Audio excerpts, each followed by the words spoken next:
So betting volume is just a fancy word to say bet size times frequency. So basically, like, you could think about betting, I don't know, 100 chips 10% of the time, and then our betting volume would be 10 big blinds. Or you could think about betting 10 big blinds 100% of the time, and that would be 10 big blinds. So it's kind of a shorthand approximation for the fact that you can use more than one size and no limit. Does that make some sense? I think I got lost again. Okay. All right. Well, so what does it have to do with the different bet sizes? It's bet size times frequency.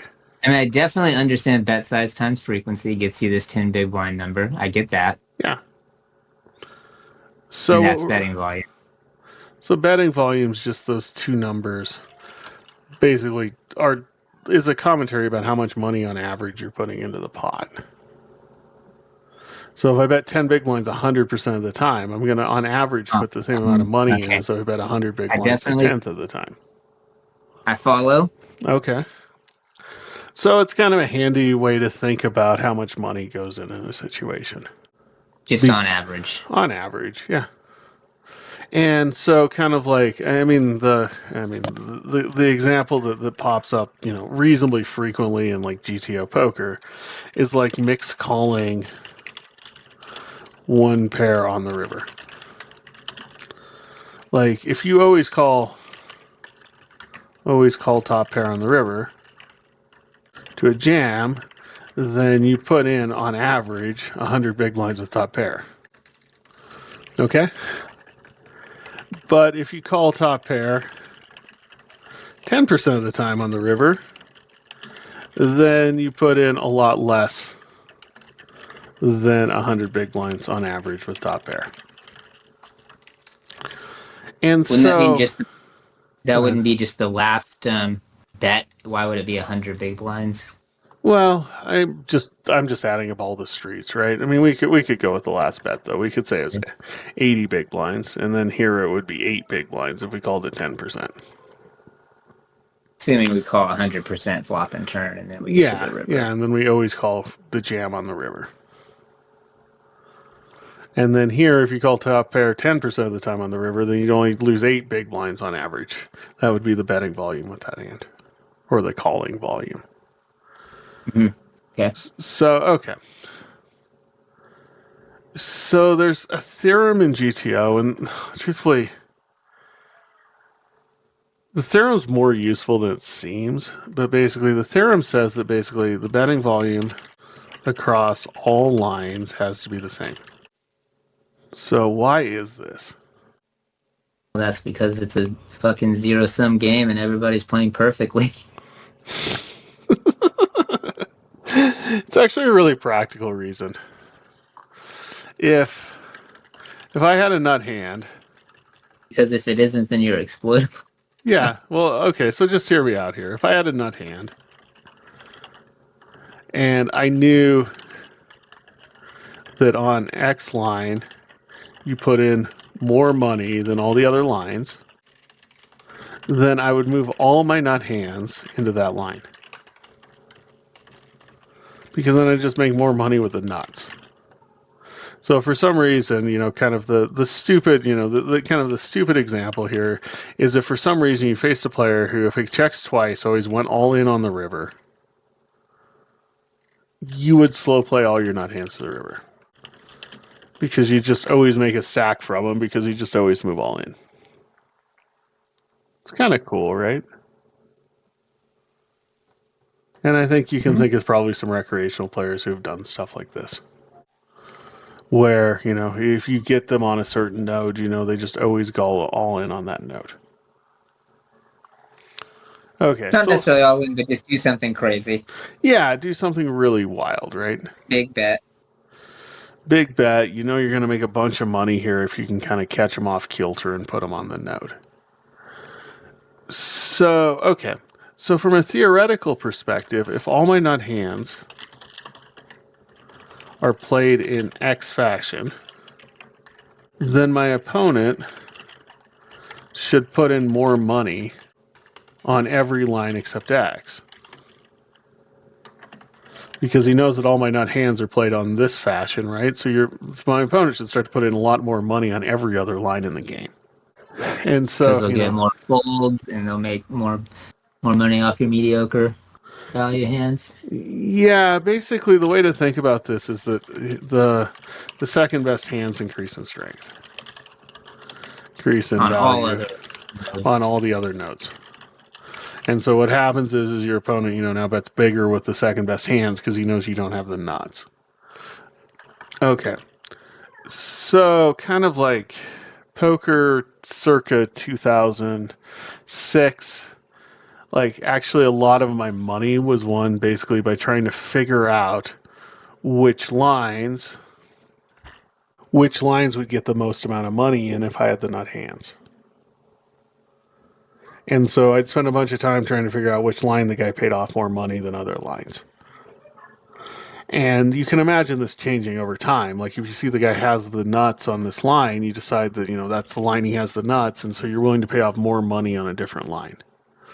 And so it turned out kind of the best strategy here was like to move hands between different lines. Like you would never play the nuts the same way twice against the same guy because then he wouldn't, he would be off balance and he wouldn't understand what was going on.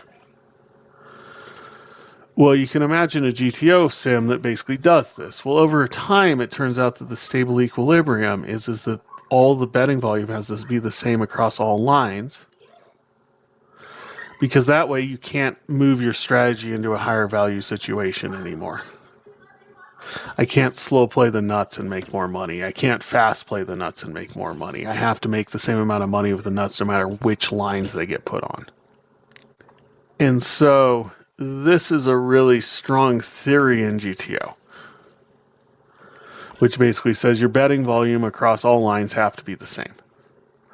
And so to rope this back to our king-queen example, what that means is king-queen needs to put in roughly the same amount of money on nodes where the flop is checked, where the flop is bet, where the flop is check raised, where the turn is checked,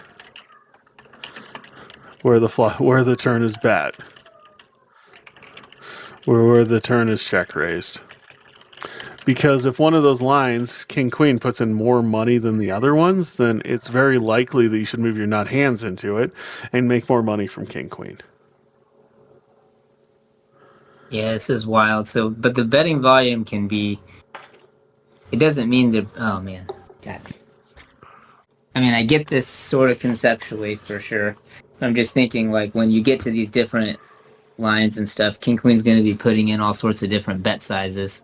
But these values are going to end up being the same. Yeah, they have to be. Otherwise, it'd only choose one of them. The bet times frequency is going to come down to 10 big blinds, right? Each time, or for each node. Yeah. Even though it'll be different bet sizes attached to different frequencies. Yeah. And that's where the computer gets really good at this, right? and that's where my brain is just like breaking down and not... Well, we're not going to calculate this like a computer, Eric. Like, we're just not. We're not going to figure it out in the same way the computer figures it out. But knowing this theorem, though, is important.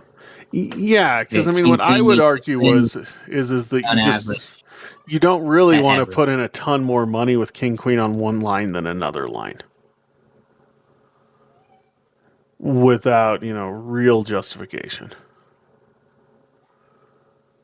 Like, what you really want to do is you want to be thinking that king-queen is worth about X number of big blinds.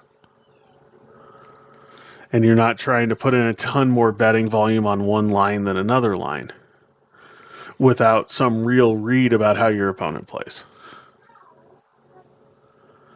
Because essentially when you do that, what you're really doing is you're running across this idea that, like, you're so much smarter than your opponent that you can figure out, when he has the nuts and when he doesn't. And I think in a typical online format where you get to play 22 hands against him, that's just frankly impossible, and you're delusional to think how that guy plays the nuts. Yeah, no. And so rather than, kind of fall down that kind of degenerate path, like, what I'm trying to do is I'm just trying to get X amount of money in with a king-queen combo. And what that X is going to vary on board texture. And on this particular board texture, my gut is that you probably can get one more bet in. So you could bet, you could get in about 25 big blinds with king queen. And you could do it, in a whole bunch of different ways. Like we could call the flop, check, turn, bet, river. We could, raise the flop and check and bluff, catch, river. We could basically call river, bet, turn. We could even, kind of hypothetically here, if we faced another small bet on turn, kind of min raise and then check back. Like the number of options here that actually get to the river, I mean, are in the dozens. And so you've got a lot of different ways you can play. A lot of different ways here you can play king queen, but it's really critical here that you keep the same amount of money in, no matter which way you play it. Well, I mean, there's a lot of those things I'm never doing, right? I'm gonna choose like one line over the other ones most of the time. Yeah, I'm fine with that, but I think that's worth thinking about, right?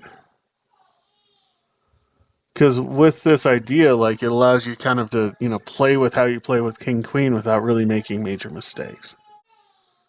Because that the betting volume is about the same, so you're not really making a big mistake no matter how you play it.